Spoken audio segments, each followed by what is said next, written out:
출애굽기라는 이 제목이죠.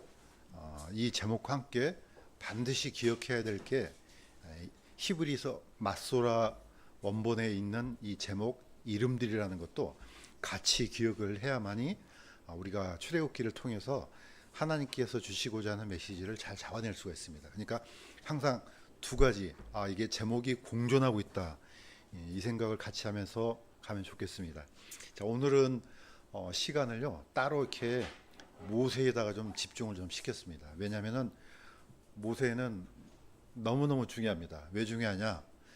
사실 제가 이제 이스라엘 3대 국보에서 아브라함과 그다음에 모세와 다윗 얘기했는데, 모세는 중요한 게 성경적인 관점 때문에 그렇습니다. 왜냐?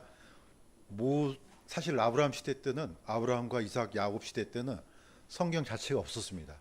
성경은 언제부터 시작되냐? 기록된 성경은 모세부터 시작됩니다. 그러니까 모세는 어떻게 보면 처음으로 글로 기록해서 하나님의 말씀을 글로 기록한 최초의 사람입니다. 그러니까 너무너무 중요하죠. 그래서 예수님도 나중에 부활하셔서 제일 먼저 뭘 알려주셨냐면은 모세가 기록한 성경을 알려주시죠. 엠마오의 제자들한테 모세의 글과 대언자의 글과 거룩한 기록들, 성문서, 이걸 열어주셨거든요. 그러니까 그 처음이 모세이기 때문에 모세는 너무너무 중요합니다. 이스라엘 백성들한테는 신적인 존재지만은 교회의 관점도 똑같습니다. 왜냐? 처음으로 성경을 기록한 그 인물이기 때문에 그렇습니다. 그래서 특별히 오늘은 모세에다가 좀 집중을 좀 해보도록 하겠습니다. 자, 그 이름 모세. 자, 모세 우리가 이미 알고 있는 거지만은 약간 오늘은 좀 반복하는 그런 과정으로 좀 이해를 했으면 좋겠습니다. 자, 우리가 잘 알고 있는 것처럼 모세는 유대인이지만은 그때 이집트에 있었던 유대인들은, 남자아이들은 다 죽여야만 했습니다. 그러니까 계속해서 키울 수가 없었죠. 이제 바로가 다른 바로가 바뀌었기 때문에. 자, 그때 모세의 부모가 모세를 어떻게 했느냐? 왼쪽에 있는 그림처럼 갈대 상자에다가 넣어서 이제 나일강에다 띄어 보내죠. 자, 몇 달 동안요, 3개월간 아기를 숨겼다가 더 이상 어떻게 감당이 안 되니까 이제 하나님의 손에 맡기면서 나일강에다 띄어 보냈죠. 자, 이렇게 모세의 어떤 어린 시절이 기록이 되어 있습니다. 제가 읽겠습니다. 갈대로 만든 궤를 가져다가 역청을 바르고, 그래서 띄어 보냈더니 나중에 바로의 공주가 그 상자를 열어보고, 이거 유대인인데 히브리 아이인데 해서 건져내서 자기가 돈을 줄 테니까 유모를 구해서 모세를 키우도록 하죠. 그런데 공교롭게도 그 모세의 유모가 바로 친어머니 요게벳이 됩니다. 자, 그녀가 나중에 장성해서 어느 정도 크니까 바로의 공주한테 데려갑니다. 그랬더니 그녀가 그의 이름을 모세라고 이르되 내가 그를 물속에서 건져내었기 때문이라. 자, 이 이름을 누가 지어주냐면은 바로의 공주가 지어줍니다. 그러니까 모세라는 이름이 여기서 문제 한번 드릴게요. 모세가 히브리어이겠습니까? 이집트어이겠습니까? 당연히 이집트어입니다. 모세는 근데 하나님이 이름을 안 바꿉니다. 이 모세는 사실 히브리어가 아닙니다. 지금 현재 이집트 사람들이 쓰고 있는 단어를 이제 그대로 갖고 온 겁니다. 자, 그런데 여기서 놀라운 이게 숨어 있는 하나님께서 주신 메시지가 숨어 있죠. 자, 바로 궤입니다.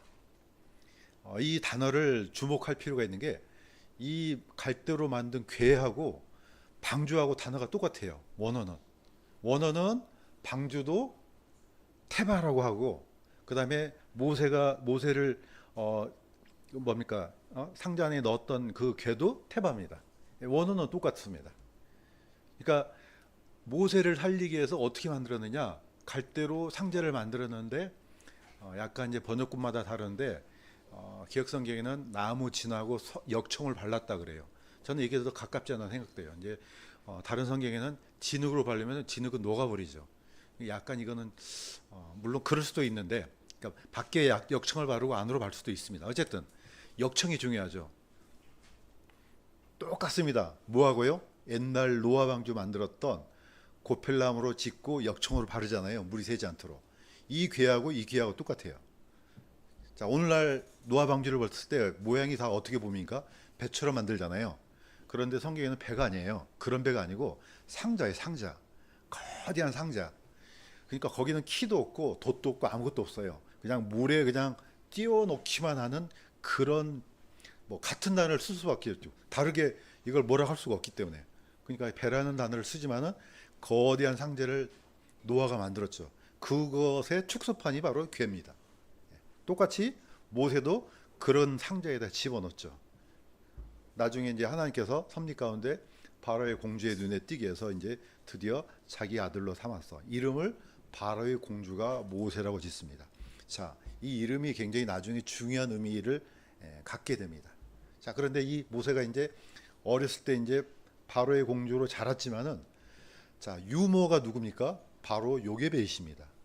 그러니까 어쩌면은 언제 모세가 자기의 정체를 알았는지 모르지만은, 어쩌면은 어느 정도 대화가 됐을 때 모세가 자기의 정체를 알았지 않았나 생각이 들어요. 자, 그래서 유대인들은 지금도 누가 중요하냐면 어머니가 중요합니다. 유대인들 히브리 사람들, 즉 이스라엘 백성이랑 시민권을 줄 때 굉장히 중요한 포인트가 뭐냐면은, 다른 여러 가지가 있는데 그 중에 어머니가 유대인가가 중요합니다. 어머니가 유대인이야? 그러면은 굉장히 가깝습니다. 왜냐, 사실 어렸을 때 아이들이 클 때 아버지가 키우지 않잖아요. 다 어머니가 키워요. 물론 아버지가 중요하지만 어머니는 지대한 영향을 미칩니다. 그러니까 디모데도 누굽니까? 어머니가 유대인이에요. 그러니까 어머니를 통해서 자기의 정체를 발견할 수 있는 가능성이 커지죠. 그러니까 이 어머니는 굉장히 중요한 인물이기도 해요. 어렸을 때부터 이제 장성해서 이제 물론 아버지의 권위 아래 있지만, 그래서 어쩌면은 이 요게벳을 통해서 모세는 자기의 정체를 알고, 비록 자기가 바로의 공주이지만은 내 신분 자체는 유대인이라는 걸 알았을 가능성이 큽니다. 자, 왜 그러냐? 드디어 이제 모세가 어떻게 합니까? 바로의 공주니까 이제 노역하는 데 가서 감독하고 할 거 아니에요. 그 딱 보니까, 아니 히브리 이집트 사람이 히브리 사람을 막 때리고 막 이런 장면을 목격했습니다. 그러니까 모세가 가서 그 사람을 쳐서 죽였습니다.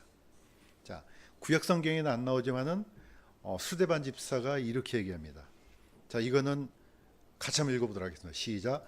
그는 하나님께서 자식 손을 통하여 자기 형제들을 건지려 하심을 그들이 깨달을 줄로 생각하였으나 그들은 깨닫지 못하였더라. 자, 이 말을 집어넣어 준 것은 이미 모세가 어머니를 통해서 자기의 정체성을 이미 알고 있었다는 뜻이죠. 내가 히브리 사람이구나. 그러니까 자기 형제들을 어떻게 해요? 자기의 주먹으로, 자기의 힘으로. 그러면은 내가 이 권력과 내 힘과 이걸로 내 형제들을 사실은 건져내려 했다는 겁니다. 모세가. 이게 모세의 젊은 시절의 생각이었어요. 그런데 정작 그들은 깨닫지를 못한 거죠. 저 사람이, 히브리 사람들은, 히브리 노예들은 모세를 자기하고 동일한 동족으로 생각한 것이 아니고 어떻게 해요? 이집트 사람으로 생각했던 거죠. 그러니까 이거는 여기서부터 이제 틀어지기 시작한 거죠. 자, 어떻게 보면은 이 모세는 굉장히 동기는 좋은 것 같아요. 내가 이래봬도 히브리 사람인데 내 형제들이 고통받는 것을 내가 가만 놔둘 수가 없어. 근데 이제 방법이 문제죠. 내 힘으로, 내 능력으로 저들을 구원시켜야 되겠다, 해방시켜야 되겠다. 사실 이게 이제 계획이 틀어진 거죠. 이때 이제 나중에 결국은 자기가 죽였던 이집트 사람의 시체가 발각되어서 이제 아라비아로 이제 도망을 갑니다. 이런 오랜 세월을 기다리다가 이제 드디어 하나님께서 이제 부르신 장면이 나옵니다.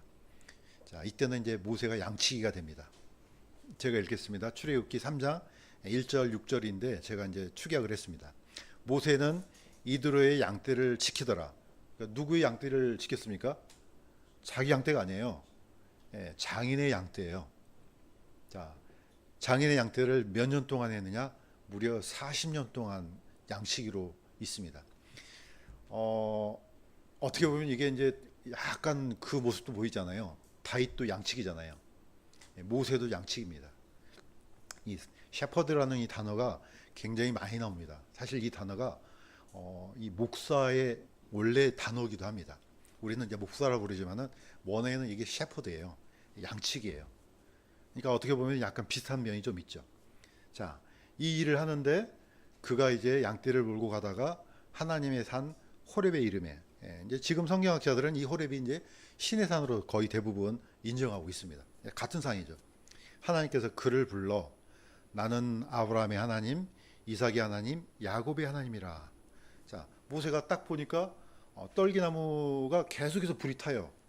이제 사실 이 떨기나무는 우리 시골에서 보면은 장작불을 때울 때 장작을 넣고 바로 불을 안 붙이죠. 왜냐면 안 타요. 그러면은 불쏘시개를 만들죠. 뭐 쌀이나무라든지 이런 것들을 만들어서 작은 나뭇가지를 넣어서 불을 붙인 다음에 이게 화력이 생기면 그때 이제 장작을 넣죠. 모세는 잘 알죠.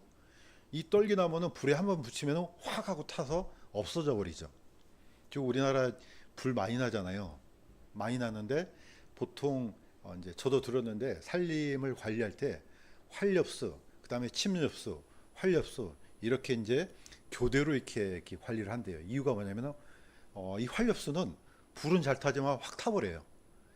그러면은 확 꺼지거든요.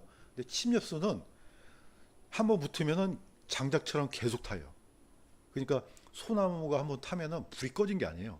계속해서 땅 밑에 이 그 뭡니까 솔잎이 이게 계속해서 연기가 나요. 그러니까 이 진압이 잘 안 되는 겁니다.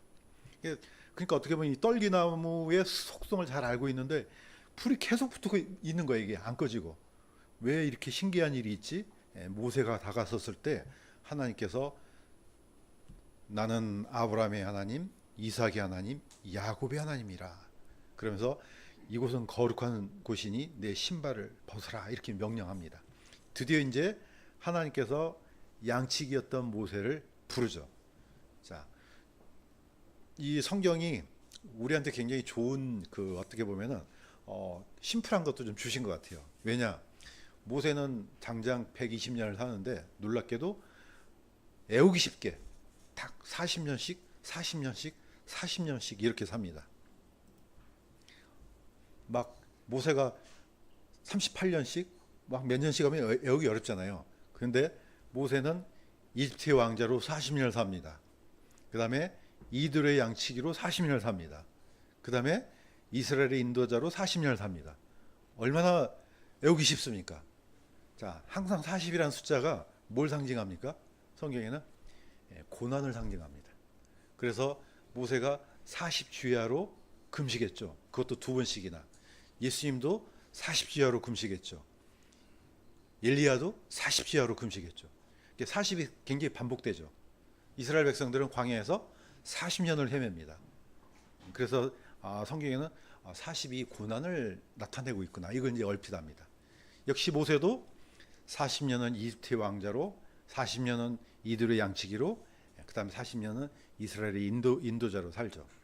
단 뭐냐, 이집트의 왕자로 살았을 때 이미 모세는 자기의 정체를 모른 게 아니고 이미 알고 있었고, 이때는 힘으로, 내 힘으로 한번 해보자. 항상 사람의 계획과 힘은 사실 실패합니다.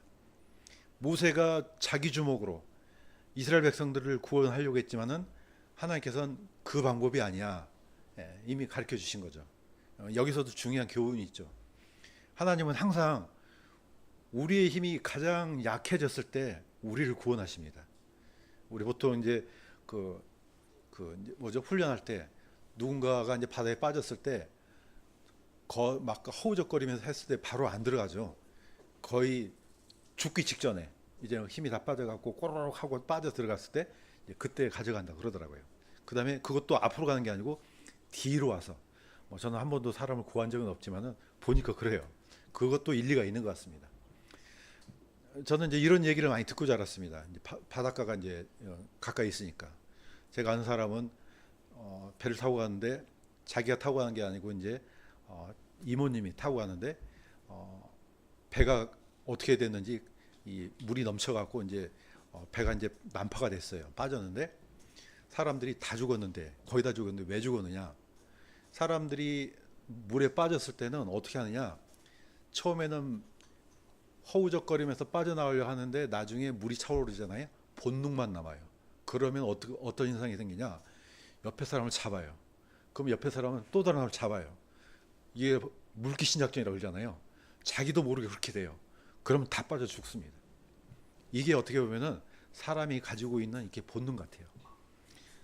모세한테도 이런 본능이 있었습니다. 내 힘으로. 이거는 다 소진됩니다. 언제? 이들의 양치가 돼서 전부 다 빠져나갑니다.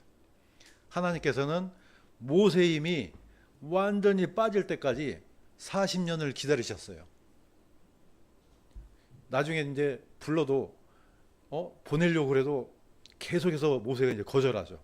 예, 하나님께서 화를 낼 정도로 이 모세의 힘은 완전히 다 빠집니다. 옛날에 자기가 이집트의 왕자였던 것까지 다 잊어먹습니다. 그 이집트의 왕자로서 얼마나 지혜가 출중했겠어요. 그 지식과 그 언어와 어떻게 보면 이집트는 4대 문명의 발상지잖아요. 수많은 어떻게 보면 수학과 기하학이 고도로 발달된 나라예요. 이걸 다 배웠죠. 그런데 40년 동안 다 잊어먹었어요. 말도 잊어먹었습니다. 말을 이제 못하니까 누구를 세웁니까? 이집트의 노예로 있었던 아론을 이제 대언자로 세우죠. 자, 이 정도까지 모세의 힘이 다 빠졌습니다. 드디어 하나님께서 모세를 쓰시기 시작하셨습니다. 어떻게 보면 이건 중요한 원리인 것 같아요. 하나님께서 쓰시고자 하는 사람들은 다 이러지 않나 생각이 들어요. 우리의 지식과 지혜와 능력으로 세상을 구원했으면 하나님 하실 필요 없겠죠. 이 힘이 다 빠지니까 하나님께서 그 사람을 들어서 드디어 하나님의 인도자로 사용했습니다. 이게 이제 드디어 40년 동안의 모세의 일생입니다. 자, 이 흐름은 우리가 이제 갖고 있어야 됩니다. 이제 주일학교 어린이나 또는 우리가 할 때 모세를 설명할 때 굉장히 중요한 포인트이기도 합니다. 자, 그런데 모세가 왜 중요한지, 왜 이 이름이 중요한지 한번 오늘 쫓아가 보도록 하겠습니다.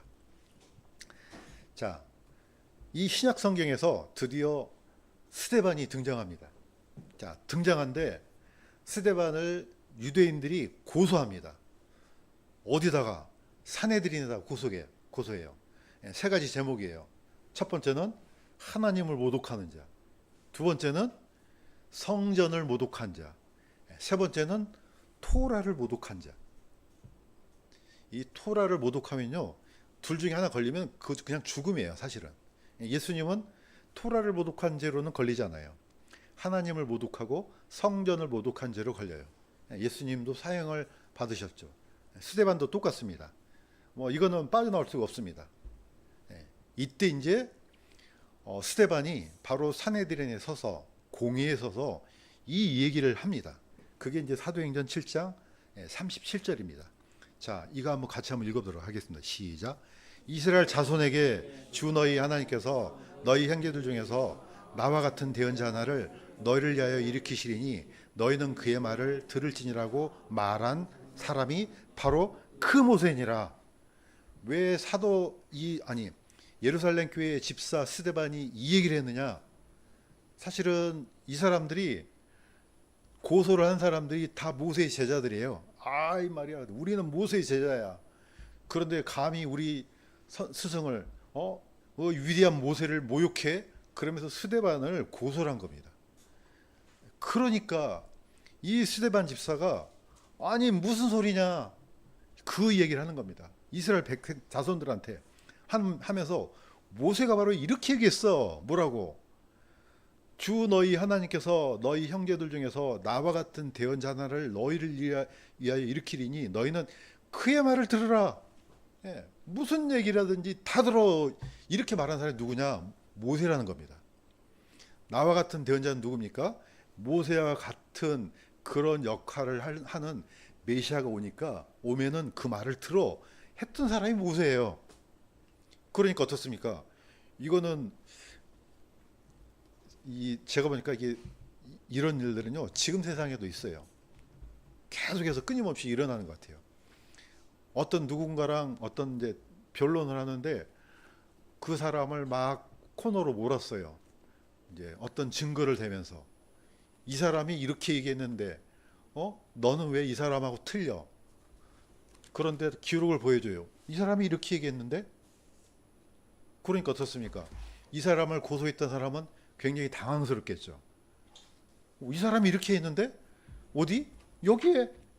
그러면은 이걸 보고 인정을 하면 좋잖아요. 근데 사람의 본능이 그렇습니까? 여기에 증거가 있어도요. 이걸 인정하면 좋지만은 안 그런 게 이게 본능이에요. 왜냐? 파워가 있으니까요. 내가 지금 이 사람을 제거하려고 하는데 그 사람 자체가 힘이 없기 때문에 이 사람의 변론을 듣지가 않습니다.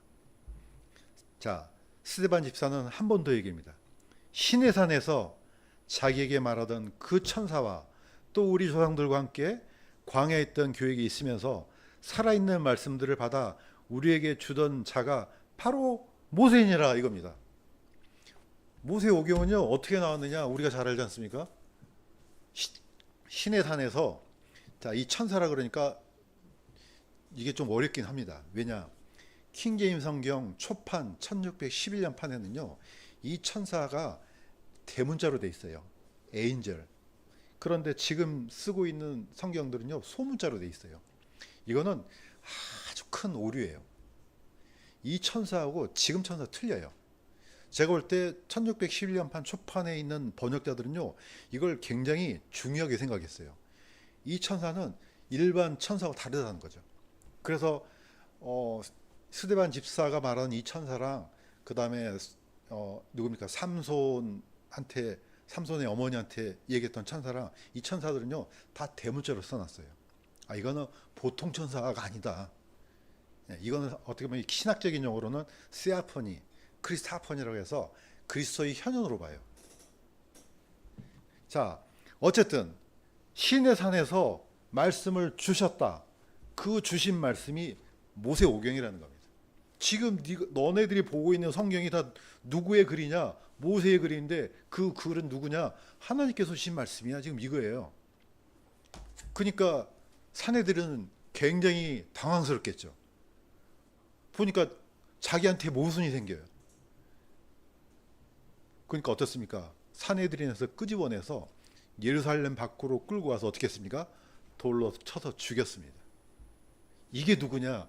이게 현재 이스라엘이에요. 이 오늘날 재판도 똑같습니다. 힘이 있는 사람하고 없는 사람의 차이는요 이렇게 커요.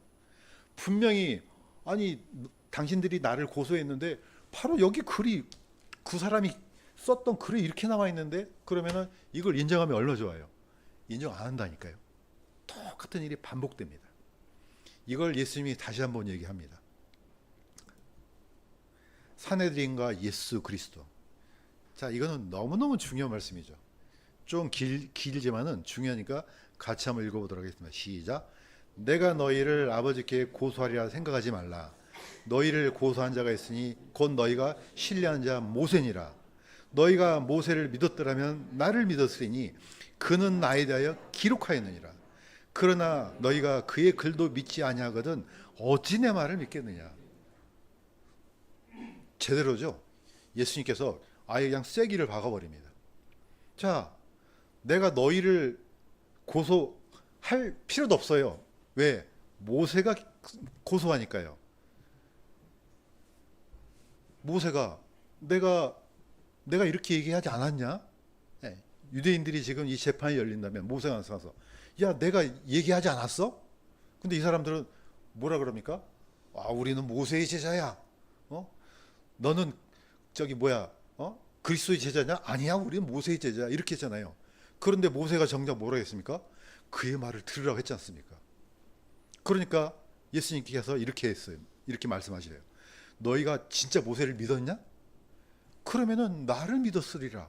왜? 그가 모세가 나에 대하여 기록하였느니라. 뭘로요? 모세오경으로. 다 기록했는데 문제는 뭡니까?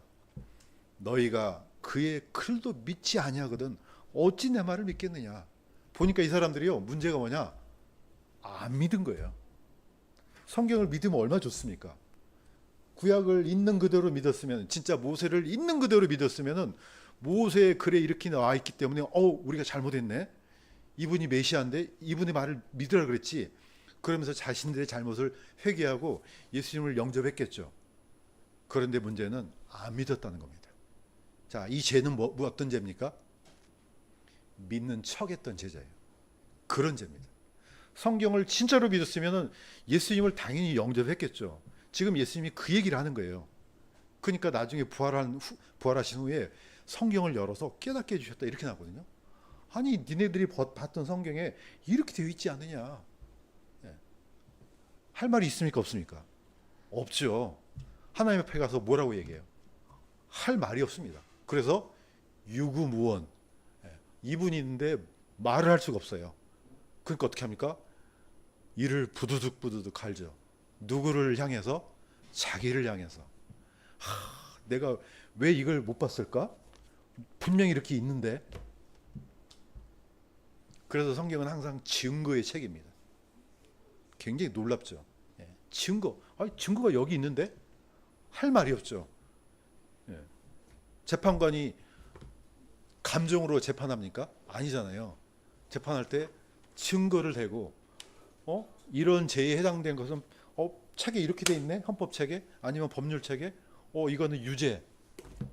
너희들은 다 유죄야 이겁니다. 사실 스데반 집사가 사내들인에 했던 게 바로 이겁니다. 너희들은 다 유죄야 이겁니다. 뭘로? 모세 오경으로 다 유죄야. 모세를 대신해서 사실 스데반이 얘기했던 게 바로 이겁니다. 이걸 다시 예수님이 또 얘기를 반복하셔요. 물론 이제 시간적으로는 예수님이 먼저 얘기를 하셨고 나중에 스데반이 또 얘기합니다. 반복적으로 얘기하는 거죠. 그러니까 유대인들은 빠져나갈 수가 없습니다. 빠져나갈 수가 없어요. 지네들이 모세 제자를 했잖아요. 모세가 나중에 언제? 너희들이 언제 내 제자야? 이걸 누가 하느냐? 모세가 이렇게 하겠다는 거죠. 그러니까 모세는 너무너무 중요한 사람이죠. 자, 그런데 이제 우리가 오늘 볼 말씀은 모세하고 예수님하고 굉장히 유사성이 많습니다. 자, 어떤 면에서 그러한지 또 어떤 배경에서 그러한지 오늘 보겠습니다. 이집트 시대와 로마 시대는요, 시대는 엄청난 간격이 있죠. 그런데 환경은 비슷합니다. 자, 출애굽기 3장 7절에 보겠습니다. 주께서 이르시되 내가 이집트에 있는 내 백성의 고난을 분명히 보았고 또 그들이 그들의 작업 감독들로 인하여 부르짖는 것을 들었나니 내가 그들의 고통을 아노라. 드디어가 아니죠. 이집트 백성들은 그 이제 400년 동안 이집트의 노예로 삶을 합니다. 그러니까 얼마나 고통스럽겠어요. 물론 이제 처음에는 안 그랬지만 이제 파라오가 바뀌니까 드디어 이제 이 고통이 시작되죠. 그걸 하나님께서 들으셨다 이렇게 나옵니다. 이 이집트에서 나왔을 때 출애굽했을 때 이 이스라엘의 역사는요, 그냥 단순한 역사가 아니고 이 안에 모든 포커스를 다 맞추고 있습니다. 성경에서. 왜 필요하냐? 구원자가 이겁니다. 구원자가 왜 필요하지? 멀쩡한 사람, 잘 먹고 잘 살고 있는 사람을 구원하겠습니까? 안 그렇죠. 거의 죽겠습니다. 제발 이 고난에서, 이 고통에서 저희들을 좀 구원해 주세요 하니까 하나님께서 보내주시죠. 항상 이 사사 시대도 똑같습니다. 사사를 보낼 때 잘 먹고 잘 살고 할 때 보내는 게 아니고 고통스러워 하실 때 보내죠. 구원자는 항상 이때 오십니다. 이집트 시대와 로마 시대가 똑같습니다. 마태복음에도 이걸 또 얘기합니다. 제가 읽겠습니다. 어둠 속에 앉은 백성이 큰 빛을 보았고 사망의 지옥과 그늘에 앉은 자들에게 빛이 솟아올랐도다. 자, 누구 얘기입니까? 예수님 얘기죠. 드디어 예수님이 그때부터 선포하기 시작해요. 회개하라. 하늘의 왕국이 가까이 왔느니라. 이집트 시대나 로마 시대나 똑같다는 겁니다. 지금 시대는요, 지금도 똑같습니다. 누구한테 구원해 주겠습니까? 자신의 처지를 보니까 이거 가망이 없거든요. 내가 이대로 죽으면 안 돼요. 하나님 제발 저를 좀 구원해 주세요. 이런 사람들한테 필요한 겁니다. 사실 구원이. 그냥 멀쩡히 아무것도 아닌데 그냥 아무 생각 없는데 가서 구원받아야 돼 그러면은 그래 받을게. 무슨 진정성이 있겠습니까? 아무 소용 없습니다. 정말로 이 마음 가슴 깊은 곳에서 이 고통의 소리를 내품을 때 하나님께서 들으시고 보내주시죠. 고넬료 보세요. 그 어떻게 보면 나름대로는 구제도 하고 다 했지만은 해결이 안 되지 않습니까? 그러니까 누구를 보내줍니까? 베드로를 보내주시잖아요. 우리가 물론 나가서 열심히 전도도 하는 것도 좋지만은 하나님께서 양 방향을 다 보세요. 이 사람이 이게 진짜 필요하냐? 그러면 이 사람을 보내주세요. 저는 어느 시대도 똑같다고 봅니다. 구약 시대든 신약 시대든 어느 시대든 이 사람의 깊은 마음속에서 이 울부짖음이 있으면은 하나님은 누구를 통해서도 보내줄 줄 저는 믿습니다. 이게 이집트 시대하고 로마 시대하고 지금 시대 똑같습니다. 자, 두 번째는요. 모세와 같은 대언자. 분명히 이 얘기를 했습니다. 모세가 얘기했어요. 주 내 하나님께서 나와 같은 대언자 하나를 너를 위하여 일으키리니 너희는 그의 말에 귀를 기울일지니라. 모세가 했던 얘기예요. 이스라엘 백성들한테 이제 모세가 고소할 겁니다. 내가 분명히 얘기했지 이거예요. 얘기했어 안 했어? 그러니까 이스라엘 백성들이 할 말이 있겠어요? 할 말이 없죠. 아니 너네들 내 제자라며 뭐 1.1획도 하나도 틀림없이 다 믿는다면서 이거는 할 말이 없죠. 그러니까 예수님 앞에 모세가 다 고소해 버립니다. 이것들 봐라. 내가 분명히 얘기했는데 이 얘기를요 2번 또 합니다. 사도 베드로도 얘기하고 스데반 집사도 얘기합니다. 모세가 조상들에게 우리 조상들한테 나와 같은 대언자를 일으키리니 너희는 모든 일에서 그의 말을 들을지니라. 사도 베드로가 얘기했죠. 스데반 집사가 얘기했죠. 어디? 밑에 있는 그림 보세요. 어디? 신명기 18장 15절에 있네? 있네? 어떻게 할까요 이거? 이 성경이 중요한 이유가요. 나중에 하나님 앞에 갔을 때 똑같은 상황이 또 일어납니다. 하나님 그냥 무조건 심판한 게 아니에요. 성경이 이렇게 기록이 되어 있는데 이겁니다. 구약 성경이든 신약 성경이든 똑같아요. 성경이 이렇게 기록되어 있는데 그래서 예수님께서 다른 얘기를 하신 게 아니고 부활하셨을 때 엠마오의 제자들한테 무슨 얘기를 하냐? 성경을 열어서. 그래서 성경이 중요한 겁니다. 요즘 사람들은 성경 따로 완전히 따로 따라요. 성경 따로 무슨 교파 따로 그다음 교회 따로 뭐 훌륭한 사람 따로 저 이렇게 훌륭한 저 목사님이 이렇게 얘기했는데 성경에는 그런 얘기가 없어요. 아니 우리 목사님이 그렇게 했다니까.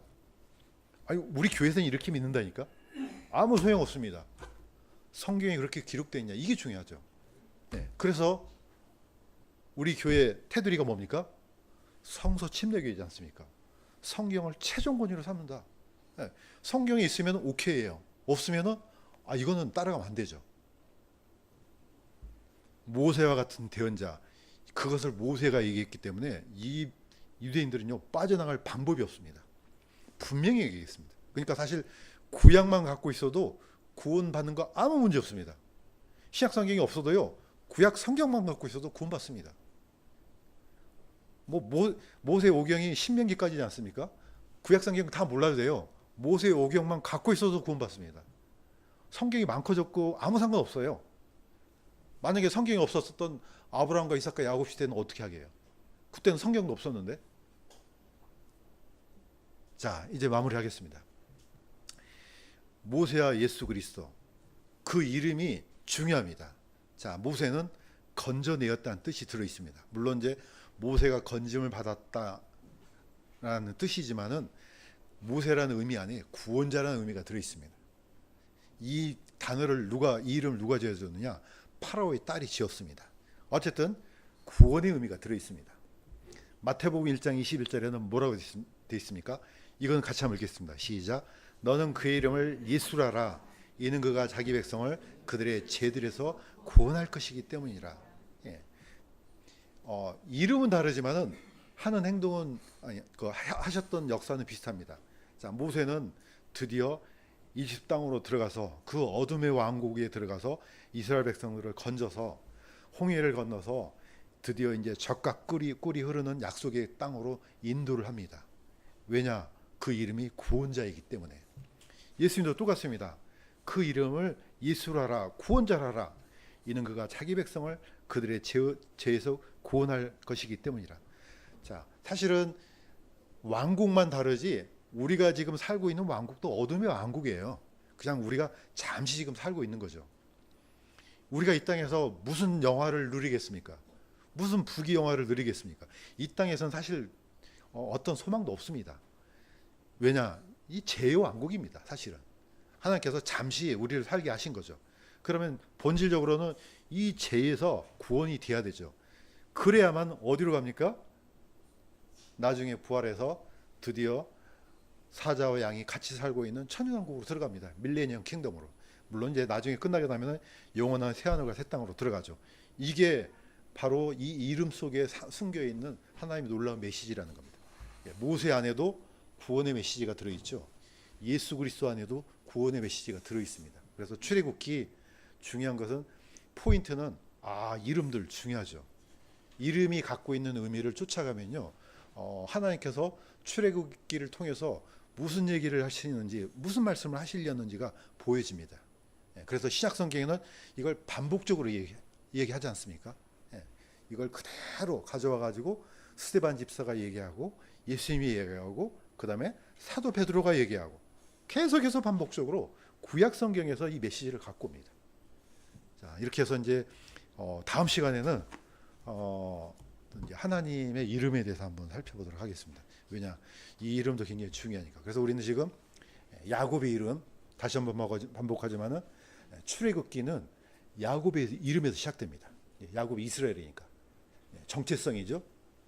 이 백성들이 드디어 애굽에서 나와서 가나안 땅으로 들어가는 이 여정이 이제 담겨 있습니다. 그 다음에 이제 그 핵심적인 역할을 모세가 했습니다. 모세가 건져냈기 때문에. 그러니까 이 마지막하고 창세기하고 연결이 돼요. 마지막 마치 이 연결고리처럼 맞물려 돌아갑니다. 창세기에 있는 마지막하고 출애굽기에 있는 처음이 맞물려서 계속해서 어디까지 가냐? 사실은 신약까지 이어집니다. 자, 오늘은 여기까지 하고요. 다음 시간에 다시 한번 더 깊은 이름에 대해서 묵상해 보도록 하겠습니다. 자, 기도하겠습니다. 하나님 아버지, 잠시 출애굽기 안에 있는 하나님의 놀라운 이 섭리를 살펴보았습니다. 또 모세라는 이름 속에 또 모세가 했던 약속했던 그 약속과 함께 하나님께서 모세를 통해서 이루시고자 했던 엄청난 그 사역을 묵상하면서 우리가 지금 어떤 환경에 있고 무슨 일을 해야 되는지 하나님께서 저희 눈과 저희 마음을 열어주시기를 원합니다. 그렇게 해서 우리는 여전히 하나님의 말씀 가운데서 이 사역을 잘 감당할 수 있도록 주님께서 힘 주시옵소서. 감사드리며 예수님의 이름으로 기도드립니다.